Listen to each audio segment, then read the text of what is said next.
So about 2 nights ago, we finished Midnight Mass, but this one here has been too tired to talk about it. I'm sorry. I get And sleepy. you Some wanted to grandma. wait. You wanted me to wait Mm-hmm. for you because you were a enormous fan of The Haunting of Hill House Yes. and The Haunting of Bly Manor. Yes. So, of course, you were very excited for Midnight Mass. Mm-hmm. This is Mike Flanagan's new film on Netflix. Our film, television series, mini-series, Miniseries. mini-series, That's limited series. Yeah. Yeah, limited series. And this one is definitely different than the Haunting series that he worked on. Yeah. And so what I want to do here is we're going to talk about the show for a few minutes. Just kind of overall thoughts and whatnot. And then we will definitely discuss spoilers and everything else with the show. So we'll give you fair warning on that for sure. But for now, overall thoughts, did this live up to your expectations? Yeah. I really enjoyed it. I mean, like you said, it's super different from Hill House and Bly Manor, but I liked that it wasn't the same thing. It definitely has a style to it, like we were talking about when we were watching it. As far as Mike Flanagan goes, but I loved it. I thought it was really good. When we say different, I mean it's not a show about a haunting, okay? Right. You know, but it is very monologue heavy. It definitely has Flanaganisms. It's definitely Mike Flanagan. I mean, the style is there. Yes. It very much feels like a Flanagan project. So I don't want to say it's different in that way. It's just a different kind of story than the two previous efforts that he did for Netflix limited series, which, I loved. And I don't want to say why that's important yet, because I want to save that for spoilers, because this isn't a subgenre that I'm typically a fan of. But I definitely don't want to give that away quite yet. So we'll just keep it at that. This is a subgenre that I'm not a huge fan of. Now, there's definitely a lot of people who've watched my channel for a long time and know exactly what subgenre I'm talking about. Or maybe they're wondering. We'll see. But we'll get to the spoilers there in a minute. But this is about a guy who has a tragedy. I'll say that he does something that haunts him. And he spends some time in prison for it. And he's released after 4 years. 4 years or 5 years? It's 4 years. 4 years. And he returns home to this little island with the population of 126. Yes. 127? It's 120 something. Okay. So he returns home to this island, very small island. What's it called? It's called they were calling it the cookout thing. What was that? The potluck. Yeah. Because it's something to do with the pot. But I don't know if that actually plays into the title of the show. It doesn't really matter. Yeah. But he returns home to this island where his mom, his dad, and his brother live. They've lived there, I think, their entire lives. And, he's just kind of trying to get away from it all, right? He's returning home. He's probably in his 30s. And when he gets back there, he kind of arrives simultaneously with a new preacher. The old preacher has fallen ill, and this guy has come over to take his place at the church. And while he's there, miracles start occurring, real bona fide miracles. And of course, this is enthralling and exciting to some and scary to others. And our main guy here is not not taken to it. He thinks there's something up. Yeah, he's Something very rotten skeptical. in Denmark. And so yeah, I mean that's it. That's really all I can say as far as the synopsis goes. So he kind of starts looking into the miracles, and while this show does kind of have a main character of sorts, I feel like this is a very character-driven show. Of course, as I said, there's a lot of talking. A lot of long-winded monologues of people discussing things on their own a lot of the times, just kind of telling people what they think death is like. And, it's these like long 5-minute one-take talks, which is great. But I don't think that there's really a main focus. No. I mean, yeah, there is this guy, right? And he is the main character, if you will. But the film I keep calling it a film. I mean, that's what it feels like.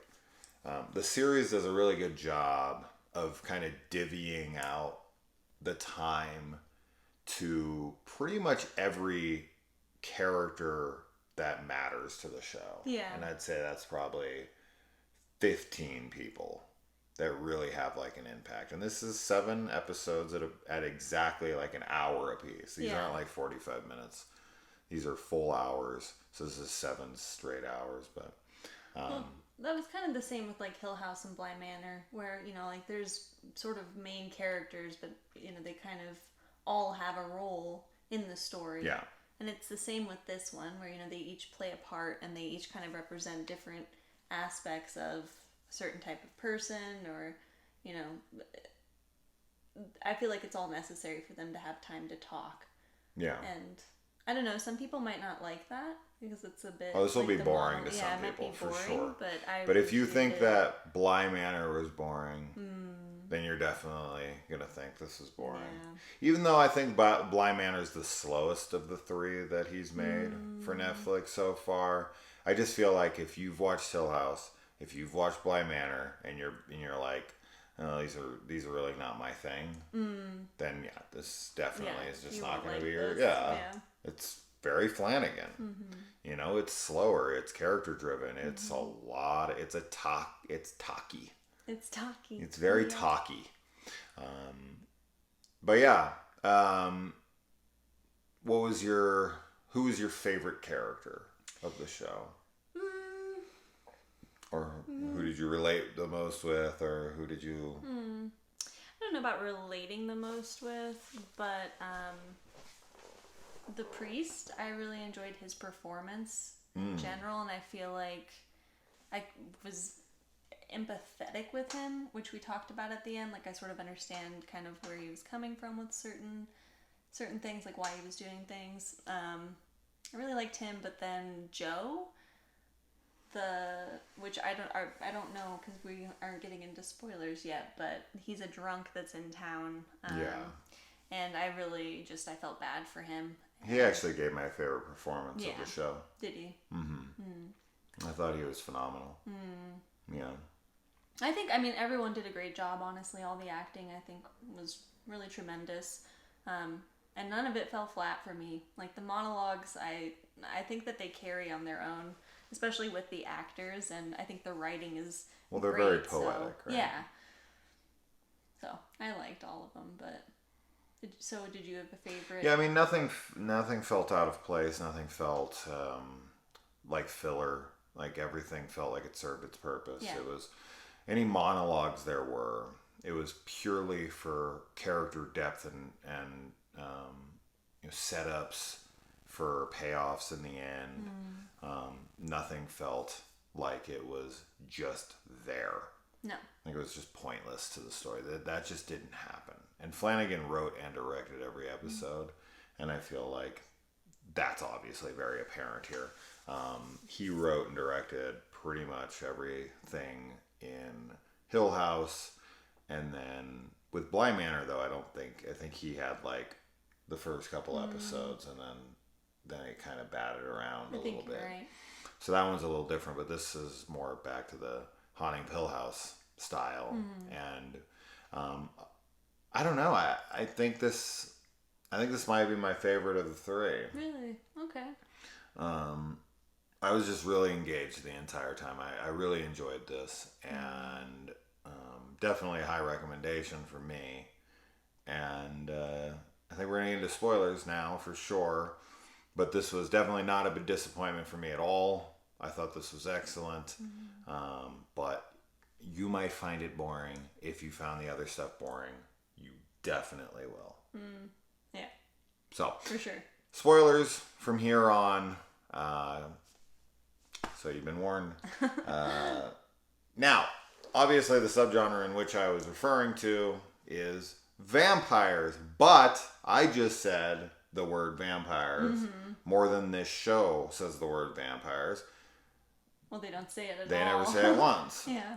In fact, they purposely don't say it for sure, which is not typical of vampire things. So something I've always pointed out is that of the traditional monsters that we're familiar with in pop culture, whether it be zombies, werewolves, vampires, what have you.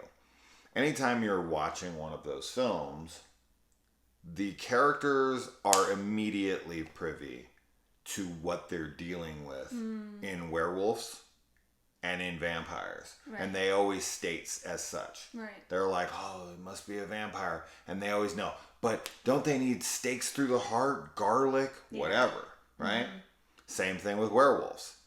Get a silver bullet, get a, whatever. Full moon must be out, whatever. It must be a werewolf. They say the word, they know what it is, they know the lore. But with zombies, it's very rare. You never hear the Z word. Yeah. And they never know how to combat it. What is happening? Oh, maybe it's the bites. For some reason, the zombie subgenre, almost 99% of the time, they're unaware that zombies exist. Yeah. And it's a very weird thing. I've noticed it for all of my horror watching, but this is one of the rare instances where it's vampires and they won't say it. And that's odd because the guy has an X-Files poster on his wall. And there are vampires. Yeah. There's a vampire episode in it. Kind of the classic. So you know that vampires exist in this world. Yeah. All the classic traits of the vampires that I was going to say too are sort of, present. That's the case. Yeah. But nobody burn in the sunlight. You get bit, drain your blood, become undead. But like we said too, when the doctor, when they're sort of trying to, figure out what's going on with the blood and why it's burning up and everything. She mentions the myths. Yeah. Which I told you and we talked about. So I think that there is a knowledge of it, but none of them want to say it. But none of them want to say it, and also because I think that the whole vampire, I do think it is, even though it's very literal that that's what's happening, I do think it's supposed to be like metaphorical for, the Christian faith and the Catholic faith, and that's something definitely we didn't talk about in our spoiler. Part of this is how religious this is. It's called the Midnight Mass, so, and I feel like you kind of know getting into it that it's going to be about religion, and it is religious commentary on multiple levels. Well, yeah, it's kind of like a discussion on both sides of the coin. Yes. The atheist versus the religious zealot. And to me, I think it does a really good job of showing the extremes of both and kind of the middle of both as well. There's characters that are, very, atheist, agnostic, whatever. Then there's the true believers, and the other thing we should have definitely mentioned in the spoiler free is how much we hate Bev. She sucks so bad. We both agreed that she was the real villain of the story. Absolutely. So, well, she's the one that gave her Father John. Is that his name? So she gave him that encouragement because Father Paul. Father Paul is there. The way we've interpreted this, or I don't want to speak for you, so no, we agreed on it. He was there to do good. Yes. He really believed that this was a miracle, Yeah. that this was an angel. Yes. You know, and I think that is why they chose to leave the word vampire out of it. Because if vampires were so quick to be known by the characters, then why didn't this priest Right. know it was a vampire? Yeah. Right? He needed to believe that this was an angel. And I very much believe he thinks this is an angel. Oh, yes. He's in for sure. Jerusalem. He's in the Holy Land. Yeah. He's walking in the footsteps of Jesus. This thing grants him eternal life and youth. Yes. He's thinking, oh shit, like I've found Yeah. the second coming. Well, and even he states throughout the show, like, that the biblical depictions of angels are always horrifying. Like, they're not, what people typically think of with angels, which is like fluffy white wings and halos. Like, they're Sure. scary. They're like floating eyeballs. And But he mentions this a lot, right? he mentions it Yeah. consistently, which just kind of confirms his belief that it's an angel because it's terrifying. Yeah. So yeah, he 100% thought that he was doing good, and she takes advantage of that especially when he has a moment of weakness, like when he dies and comes back, or like has his moment of death. Yeah. Because we assume he's not drinking enough blood, he's not getting enough sustenance. Yeah. He's definitely starting to doubt, and she kind of just starts throwing scriptures at him and making him, believe that this is, like, it's acceptable for him to kill people because it's God's will in some way. So it's definitely a show that I would like to either watch again or maybe watch some analysis on, because I am definitely confused, and we were having this confusion throughout of how the priest wasn't burning in the sunlight yeah, when he got to the island, and then all of a sudden was. But that's maybe because he fed. But other people, the dude who woke up, our main guy, what's his name? Riley. He immediately was burning in the sunlight. Yes. Right after being turned. Yeah. Just like, Father Paul. Well, I thought that we also said that because Father Paul arrived to the island when the storm was coming, that perhaps there was some cloud coverage that sort of protected him initially. That's right? what we That's came what to. we decided. Yeah. So I think that makes the it only makes the amount of most sense. Yeah. But he was going out for mass after the storm. So I don't really know. I don't know why it took him some delayed amount, to start burning in the sun and having those effects, but It has to be cloud coverage because the storm was coming in. yeah. Yeah. I don't know. Like during the festival though, right? Yeah, he was outside. He was definitely outside. He was looking at the girl. Yeah. Who, of course, and that's another thing. I'm just getting too good at guessing, like the twists of the pretty much entire everything. time you called like everything that was happening. I'm like, that's his everything. daughter. Oh, this is that. Yeah. Yeah, I don't know why lately, especially, I've just been like, oh, this is that. This is that. This is going to happen. Yeah. And it just happens like instantly. I'm fucking saying dialogue before it happens. Yeah. Well, part of it's like you said, you've just watched so I've many watched too different many things things, that you just sort of know the beats that are going to be hit. But it's also, and I've said this to you, that you watch things very critically. So, you pay attention to the story, and it makes sense that you'd be able to call things when they're going to happen. But yeah, I called the daughter thing way before it fucking happened. But anyway, enough patting myself on the back. That's not the point of that. Yeah. But yeah, when he's there and he's at the little get together, the crock pot. Yeah, the croc. That's what it is. Crockett Island, right? Crockett. Island. Crockett's in the Sounds name. right, yeah. Yeah.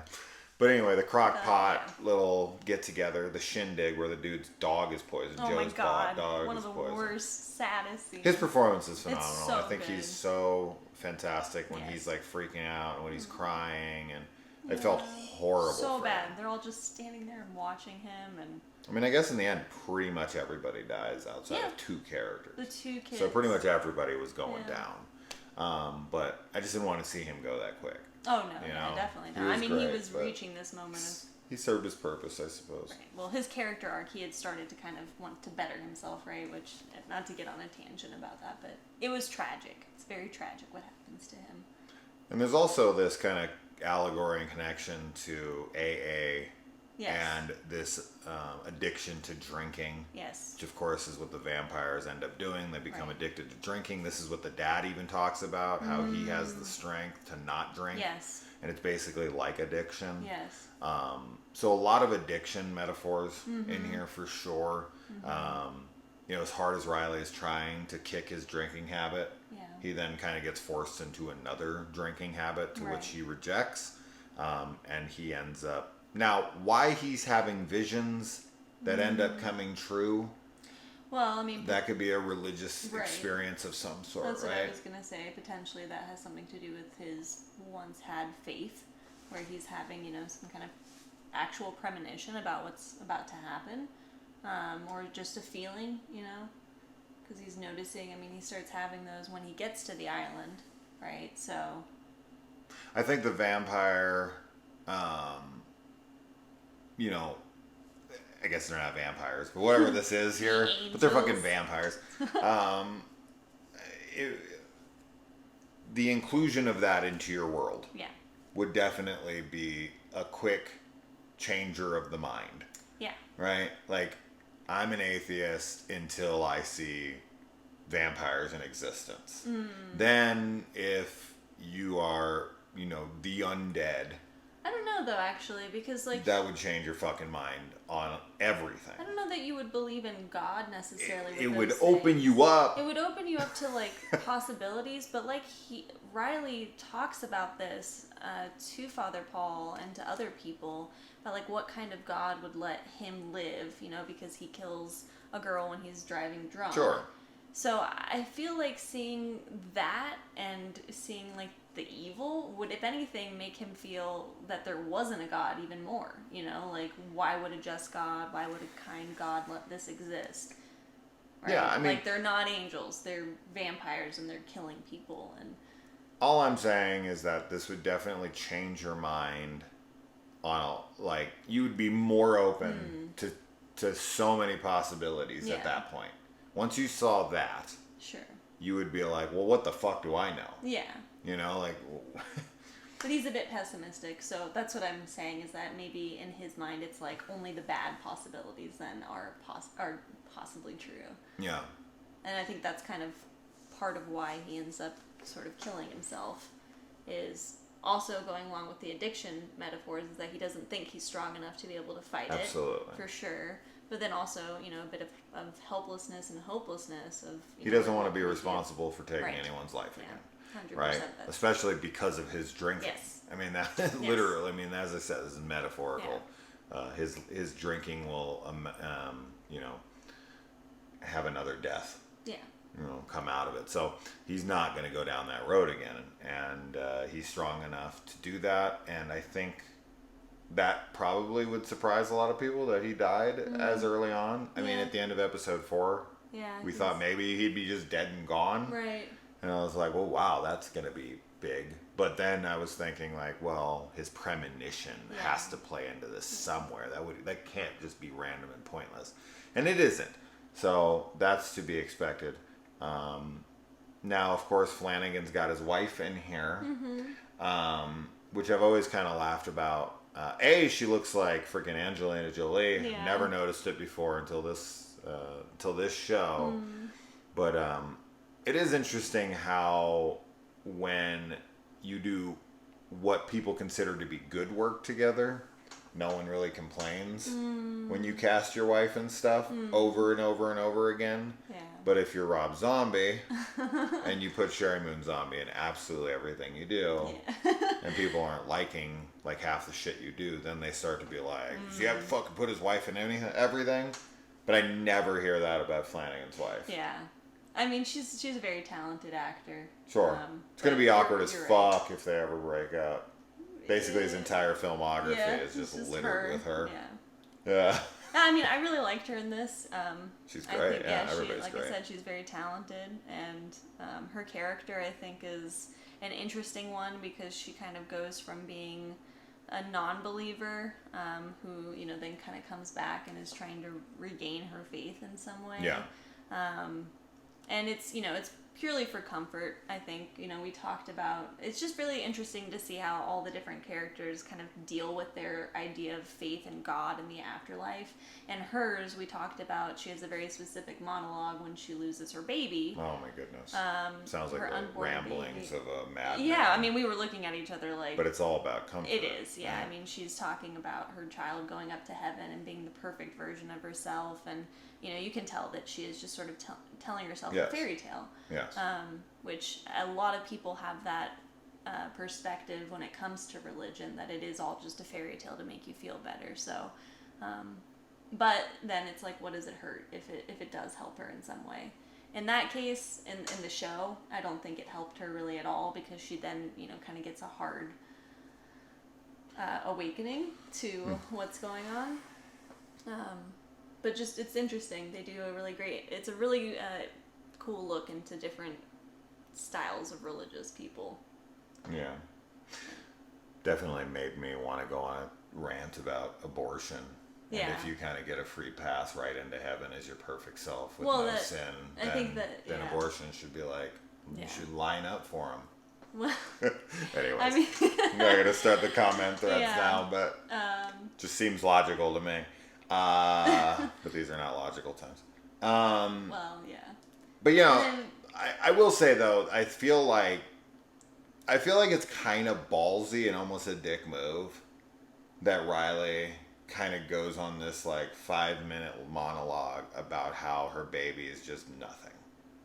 Like she just lost her baby. Yeah. She needs this comfort of like, what is it that happens after death for my kid? Because I don't want to think about it. And he's like, oh, the kid's fucking gone. Because like when he says he has a purpose, right? Yeah. So think about that. He's talking about how like he serves this purpose because the microbes and everything are feeding off of him, and that he goes back into the earth, and dust is how we started, dust is how we leave, or whatever the fucking line is. We come into the world as dust and we leave as dust. What is that? It's something like that.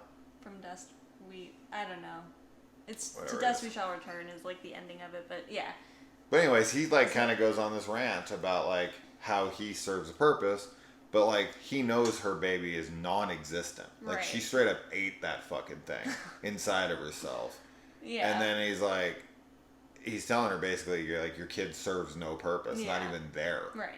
Doesn't even exist. And that's it is harsh, because it's like that baby was her purpose. Like her whole thing with leaving her abusive husband or whatever saved her life. Yeah, was that the baby saved her life, and she was like, this kid is everything. But not really. But it didn't. Yeah, it brought her back to that island, killed her. which got her killed. Yeah. Young. So it sucks. It really does suck. But nobody has a happy ending. I mean, even the two kids that make it out. The girl, what's her name? Lisa? I don't know any names. Is paralyzed Terrible again, names. and then Riley's brother is the other kid that makes it out, and obviously he's an orphan now and has no family. But there's no happy ending no for happy anybody. ending. And I mean, like we said earlier, Bev is just the complete monster the entire show. She sucks so bad. She's racist. She's just like such an evil woman. She's xenophobic. She kills a dog. For sure, she kills Joe's dog 100%. with rat poison or whatever. 100%. Yeah. It's just a horrible woman, and it's great because there are people like that who put themselves on this pedestal because they're religious, that they think that they're better than everybody else. And then Riley's mom confronts her about it at the end, and is like, "Why does it anger you that God would love them, like the criminals or whatever, just as much as you? Like, he doesn't love you more. He loves everyone equal." Because she's the chosen one. Yeah. Yeah, she's an awful person. The actress is wonderful. Oh, yeah, fantastic. This show, speaking of which, reminds me so heavily of Stephen King. I mean, Mike Flanagan obviously is a huge King fan. I mean, he's directed, adaptations of his work now. He was working on Revival, which is a Stephen King story that I've read that plays heavily with religion. And I wonder if, because that kind of got canned, this kind of turned into that. I wouldn't be surprised. And speaking of Stephen King, Bev definitely reminds him. Bev, obviously, named after Beverly Marsh from It, even nicknamed the same Bev. But she reminds me so much of the crazy Christian lady in Stephen King's The Mist, which you haven't seen, but anybody who watches this is going to pretty much immediately be reminded of that woman because they have that same kind of craziness to them about their religious beliefs and how they can kind of turn people into a cult. And yeah, so I hate shit. There's so many fail. Okay, speaking of, I was gonna mention also the xenophobia. Yeah. We didn't really talk about Sharif. Yeah. The Muslim. Yeah. So of course we also play with that and kind of the elitist nature of religious people. Yeah. And it's like, oh, my religion is right. My religion is better, and yours is shit. And you can see how uncomfortable Bev is. But even, I mean, and I like that this show doesn't really paint anyone as perfect. Yeah. Right? Like, the sheriff goes on this tangent while he's at the school board meeting. And he's like, oh, when I was younger, I went out and I researched all these religions, and he's like trying to tell them what his religion is like and what he believes in and what's in, Islam and all this stuff. And he's like, he's trying to tell them about the Muslim ways. And then he goes home and his son's like, I want to go to church. And he's like, no. Yeah, he's a huge hypocrite. And you're like, whoa, hypocrite, what the fuck, bro? But I get it to a degree because when he was researching it in a more curious way. Yeah. And he already sees the hooks of indoctrination and cultism that's going on in this town with these people. Yeah. So I feel like if it was in a different town with different people and the kid was just curious and was like, hey, Dad, I'm going to go check out religion. If he didn't just come from a place where everyone was being fucking racist and xenophobic and, very elitist with their beliefs, and Bev wasn't there being the cult leader that she's going to eventually become or already is, I think maybe he'd be a little bit more open to it. So to a degree, I'm like, he's a hypocrite, but at the same time, I kind of understand it. Yeah. Right? Yeah. No, I agree. I think he's super hypocritical in that instant, but obviously, given the circumstances, he's just trying to protect his kid. Yeah. So, we'll give him a pass, I suppose. But nobody's perfect. Literally no one. Besides me. You handled about 100 kitty deaths pretty well. Oh, yeah. The kitty deaths sucked in the beginning.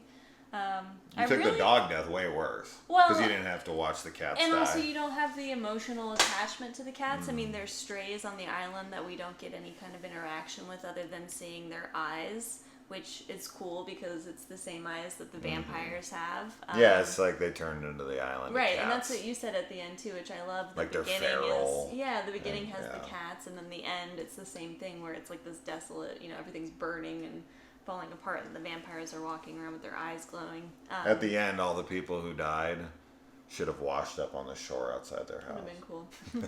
But the cat deaths were sucky. The dog death was much more emotional. I like that everyone kind of accepted their fate, yeah. except for Bev. And she kind of goes out screaming and in agony. Yeah. And everyone else is just kind of like singing Kumbaya. Yeah. She was the only one that couldn't find peace. She was too dedicated to her selfishness. Yes. I mean, it really came down to Bev's selfishness. Oh, yes. Everything's about her. God loves her the most. The priest, everything has to kind of go through her with him. Like, she's, second in command. She's the big wig on the island. She's this nosy bitch who's trying to get this guy's dog killed, kills herself. She's the Wicked Witch of the fucking, the West. She's that bitch at the opening of Wizard of Oz who's trying to get Dorothy, Toto killed. So it's the danger of having somebody like that in a position where they can influence a large amount of people who, otherwise are meaning well and want well for others, but because of her influence, she's she's controlling everything. Yeah. I mean, yeah. Then we get the setup, of course, in here of the little callback in her story that, not Bev, what's her name? The Mike Flanagan's wife? Oh, Green? Like Annie Green, or... I think that's right. I think it was Anne Green. Aaron Green. Sorry. Aaron Green. She, Kate Siegel's her real name, Yeah. right? Yeah. At least I know that. I don't fucking know. Characters' names never stick for me. They just never stick. I don't know why. It's never going to happen. Yeah, I don't know. I normally could remember them, but I, for whatever reason, felt like they weren't used that much, even though they probably were in this show. But yeah. I just was like not focused on their names. Yeah. So, yeah, anyway. Her callback to... Yeah, so she makes this reference to how when she was a kid, she had to clip a bird's wings. And then, of course, in the end, she clips the vampire's wings. Yeah. Or the angel, the infected angel, whatever the fuck it was. Looks amazing, too. Like, all the shots of him coming into the church, like the second to last episode when he's just, like, standing there and his eyes are glowing and he's wearing, the priest robes. Yeah. Super cool. Very cool. But yeah, I really enjoyed that too. That her story connected to kind of her death, what she does before she dies. Like if this was a Stephen King novel, like that would feel right on for me. Like it feels very Salem's Lot. It feels very King. So this is definitely inspired by King's works for sure. You can feel that throughout. I'm like trying to keep my mind in check because there's so many things that I can tell you guys, almost every time I do a review, as soon as I'm done, you're like, I think of like 5 more things I wish I said. Yeah. And then I see someone comment about it in the comments and I'm like, fuck you. That's like the biggest downside of doing one take. Because you can't just run in at the last minute, edit yourself saying something else in the end. Just like I missed this, and it's it. And I posted immediately. Although tonight, because the internet's out for some fucking weird reason, it won't be posted till tomorrow. So this review is gonna be like 3 fucking days late. But whatever it is. Anyways, moving on from that. Let's see. There's also the mom who gets younger. And it's really cool to see that actress for me because I want to say the first time I saw Alex Esso was in Starry Eyes. It might have been sooner, but that's my first time I saw her because I think she's phenomenal and wonderful in that. And since then, I've always wanted to kind of see more of her, and I have here and there. And then she popped up in Doctor Sleep, and she was playing Wendy Torrance. She was... and she did such a phenomenal job of mimicking, Shelley Duvall's performance in the original Shining. Like, it feels very, very good. And the dad in this, Henry Thomas from E.T., that's how everyone remembers him, he plays Jack Torrance in Doctor Sleep. He's pretty much in every fucking thing that Flanagan does these days. Like, everything. Yeah. He's in Bly Manor. He's in Hill House. He's in fucking everything. I mean, Gerald's Game. Oh my God, he's such a bastard in Gerald's Game. But yeah, I mean, we get the age regression there, and we do kind of get this discussion about the order of things, and how she's granted a second chance by the priest, and we realize in the end that the priest really came back for his love of her because they had this kind of affair that no one knew about, and this other guy they thought was the dad forever, and realistically she was having this romance with the preacher in town, but he couldn't do anything about it because of his belief and his ties to the church, and he tells her he would have left had she asked for it, and she was like, I would never have done that. But when he comes back to cure her, which is what ends up getting the entire island, save for 2 people, killed, it's all in this attempt to, bring them back to their best selves, which seems to be kind of all over the place with people's age. The dad and the mom don't really get any younger, even though the mom is a younger actress who's only in her 40s, but she's playing someone in her like 60s in this, and you'd think that she was going to age regress, but she doesn't. Anyway, the point being that he kind of gets everyone killed, and she gets into this kind of discussion with him because she's very disappointed in him. Like she's like, we're never going back there. That's not the man I knew. Like she wants nothing to do with this guy. And when they have this discussion, she talks about how there is this order to life that we get a certain amount of time. She lived her life, and then she's supposed to pass on, and her kids are supposed to endure, and the cycle continues, and the generations go on, and life is kind of this finite thing that she's learned to appreciate as just that, and she doesn't want more. She's done. Even though she was in hell, she was, riddled with dementia and physical ailments and all these horrible things. Right. She still is just, I don't take it as ungrateful or anything. She felt like it was her time. It was over, that they're cheating. Yeah. Everything has a season, right? So... Yeah. And also, I mean, she was close to the end, like no more, and obviously in her belief she was going to go to heaven. So it wasn't really like, she was being saved from some kind of eternal damnation. If anything, that's what he did to her, is eternally damned her. But she would have just, died after who knows how much longer, and then gone to heaven. Which is funny because the priest kind of robbed her of that, right? Yeah.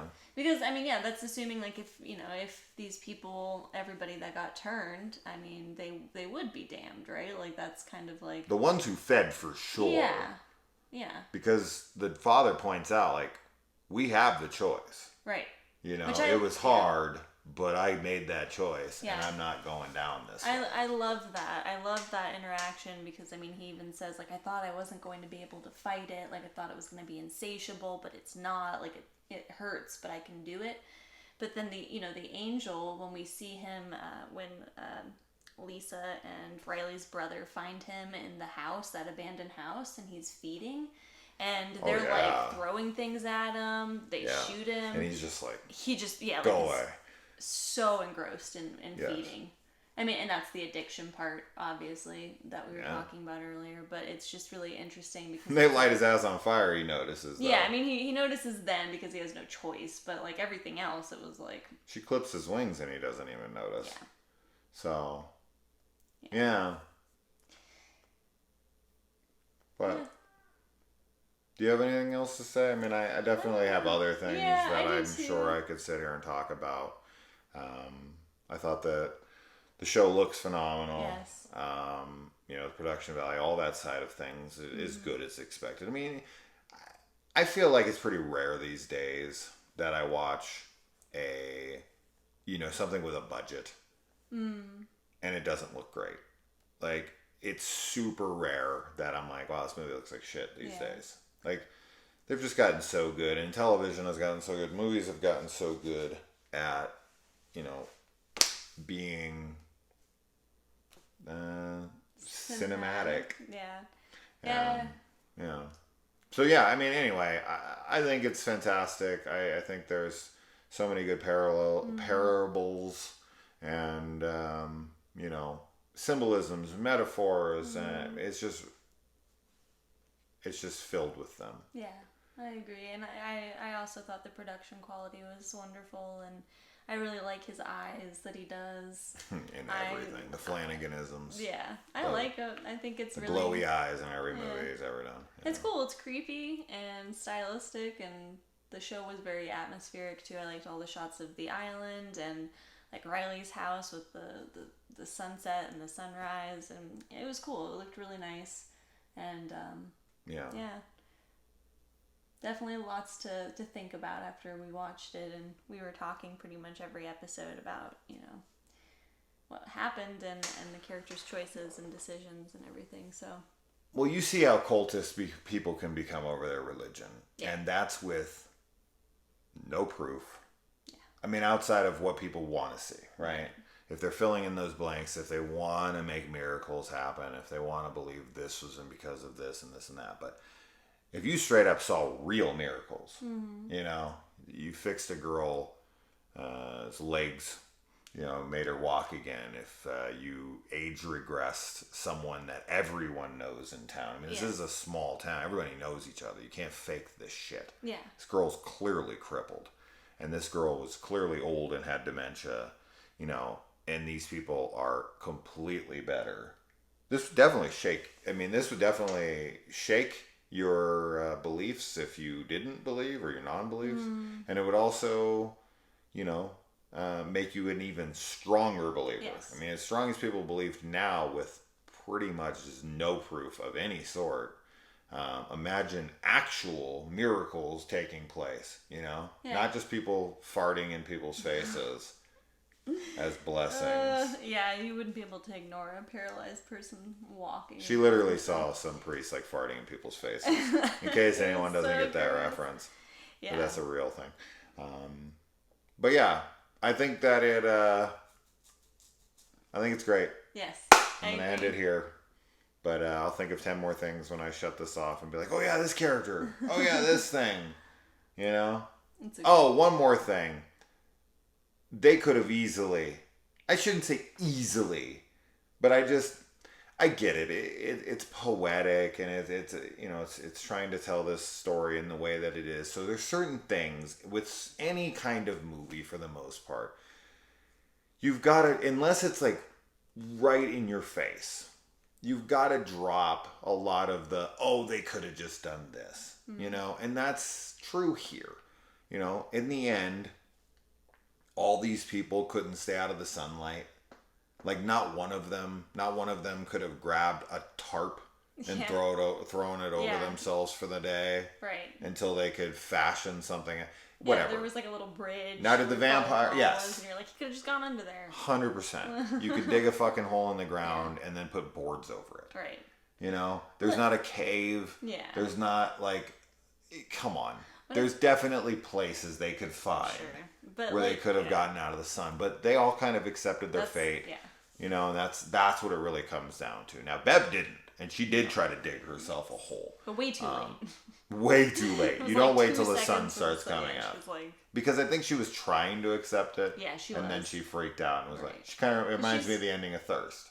Where she keeps trying to protect herself and the guy keeps like not letting her. Yeah. And then she finally is like, fuck it. Right? She's an egomaniac for sure. Bev is. And so did the vampire survive the flight? I don't know. I feel like no. He could have healed. Because they healed pretty quickly. What I told you, why I think he didn't survive, is because with vampire lore, like usually if you kill the main vampire, like all of its minions die as well. And because the girl, Lisa, is paralyzed once again at the end, I think that means that he's dead because it was his blood that was healing her. And if he wasn't in existence anymore, then that explains, at least for me, why she would be paralyzed again. Okay. But it's possible. It's possible that she just didn't have enough and she still needed the supply to like continue. You're right though. I mean, her legs stopped working right after sunset or sunrise. Right. That's what I mean. It's possible, though, that she could have still, like, needed more blood in order for it to be permanent or anything, and that vampire escaped. I mean, he was flying I think it's that, sun. But I don't hate your idea. Yeah. I think it makes sense to a degree. I think it makes sense. I think that it really is that she just needed to continue to keep drinking from the communion wine. Mm-hmm. Is that what that's called? Mm-hmm. But I don't know. But anyway... We're done. Yes. It's 1:20 in the morning. Ooh. So. Watch Midnight Mass. Yeah. It's past midnight. Mm-hmm. Yeah. Anyways. If you take away the M, it's midnight. Oh, yes. Ass. Yes, midnight ass. Tight ass. Anyways, we're out of here. Bye. Bye.